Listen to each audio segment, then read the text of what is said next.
Hello everyone. হঠাৎ আমার পতিদেব বলল, চলো বাইরে কোথাও থেকে একটা ঘুরে আসি, আর রাতে রান্না করতে হবে না, ডিনারটা আজ বাইরে থেকেই করে নেব।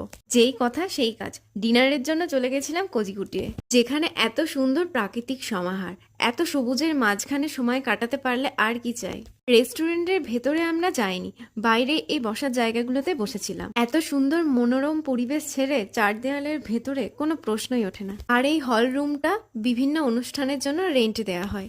আলো ঝলমলে এই জায়গাটা অনেকটা এরিয়া জুড়ে। সবার প্রথমে ওরা আমাদের দিয়েছিল কুকিজ টেস্টের জন্য, তারপর আমরা নিয়ে নিয়েছিলাম মাঞ্চুরিয়ান স্যুপ, ব্লু লেগুন আর ভার্জিন মোহিতো, তারপর চিকেন শিক কাবাব আর চিকেন ভর্তার সাথে ছিল একটা বাটার নান, একটা প্লেন কুলচা আর একটা মশলা কুলচা। এখানকার খাবারগুলো কিন্তু খুব টেস্টি ছিল, আর সব থেকে যেটা ভালো লেগেছিল সেটা হচ্ছে স্যুপটা, যেটা সাজেস্ট করেছিল আমার বুনু। প্রতিবারের মতো এবারও ওরা দিয়ে দিয়েছিল একটা গাছ, যেটা পরিবেশের জন্য খুব সুন্দর একটা মেসেজ।